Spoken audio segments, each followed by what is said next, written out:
Zhang Chaoning, a migrant worker who has lived in the Chinese capital for 8 years, bids farewell to this home on the outskirts of Beijing, China, Monday, November 27, 2017. Authorities in Beijing have been evicting domestic migrant workers from the capital in droves, triggering a public outcry over the harsh treatment of people the city depends on to build their skyscrapers, care for their children and take on other lowly paid work. Han GuanAssociated Press BEIJING, Zhou Xinci left her hometown in China's struggling Rust Belt 4 years ago for Beijing with little more than the clothes on her back, a dream to one day save enough money to buy a home. That dream is now fast unraveling as Zhou, 35, says her neighbors, other low-income Chinese migrants like her, are being hurriedly evicted from their homes on the outskirts of the capital by the government.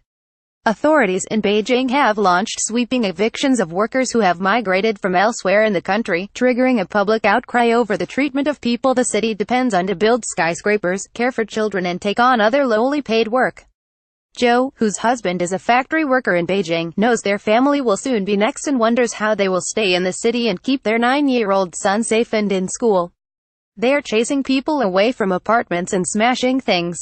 How wouldn't a child be scared? My son is scared and can't sleep at night. Of course I'm scared too, she said. Her family now pays 400 yuan, $60 a month to rent a single room big enough for their bed, a wardrobe, television set and refrigerator. But with soaring rents and rising discrimination against migrant workers, she says it will be impossible to find another room. They say Beijing people will feel heartache if they lose a dog, Zhou said. We are living people. How could they treat us like this? Workers interviewed by the AP say whole families have been evicted, often with little notice, leaving them scrambling to transport their belongings in the freezing weather. Many have had to pile their furniture, bags, bedding, clothes and other items into overloaded pickup trucks and vans, discarding kitchenware and other belongings that wouldn't fit. They called us at 5 a.m. and by 8 a.m. they had arrived with demolition equipment, said Bai Yanao, a 54-year-old migrant worker who has lived in Beijing for 13 years, describing what it was like to have to move out of his apartment in Daxing in just a few hours last week, clutching his belongings. In just 1 hour, they flattened a 100-meter, 330-foot-long stretch of land. How scary is that? After that, Bai went to work with his relative at a shop selling cosmetics, but then they were told this week they had a couple of days to move out. On Monday evening, Bai stood in the store surveying the piles of boxes of merchandise around him, at a loss for what to do. He teared up. I want to cry, he said. I don't have anything left now. Last week, the city launched a 40-day campaign to clear out tenants from buildings deemed unsafe after a massive fire killed 19 people at apartments rented mainly by low-income Chinese migrant workers.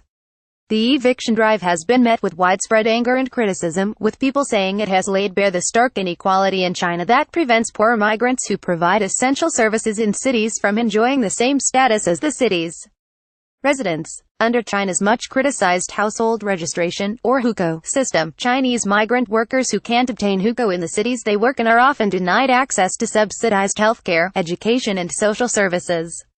Most tenants living in such homes on the outskirts of the city are factory workers, construction laborers, delivery people, drivers, cleaners, or hairdressers who come from poorer parts of China. Others run their own small wholesale businesses and shops selling cheap goods. Some have lived for years in the city with their children.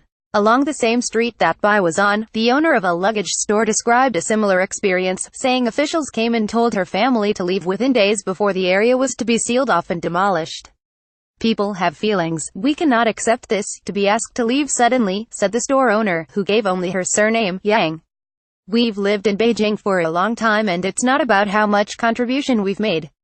In the end, we've ended up with not even a place to live. I feel sad. So deeply sad. A group of intellectuals signing an open letter to the central government, urging the city to stop the evictions and provide temporary housing for the migrants.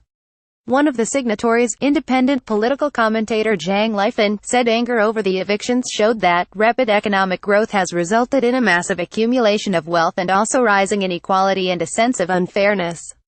Zhang said many Chinese were quick to extend a hand to displaced migrants because they too had once been in their shoes, having worked their way up the socio-economic ladder to secure a decent middle-class life.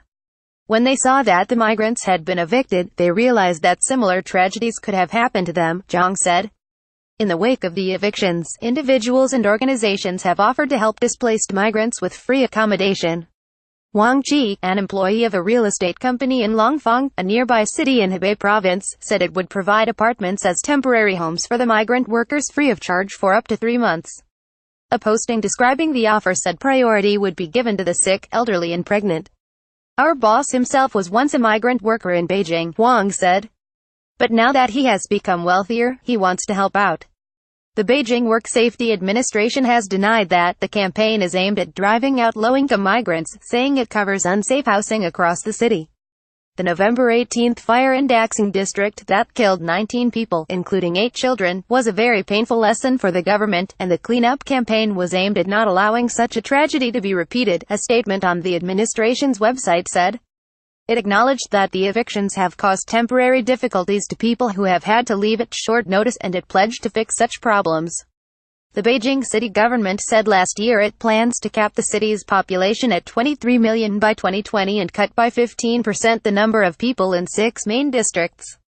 China Labor Bulletin spokesman Jeffrey Crothall says the evictions are part of an ongoing effort by the government to redevelop land and capitalize on rising land prices. With the evictions, the government is effectively driving out the backbone of the city's labor force, Crothall said.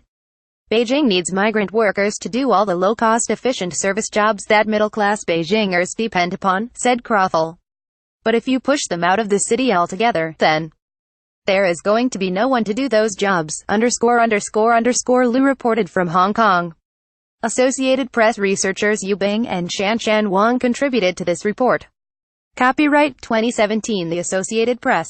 All rights reserved. This material may not be published, broadcast, rewritten or redistributed.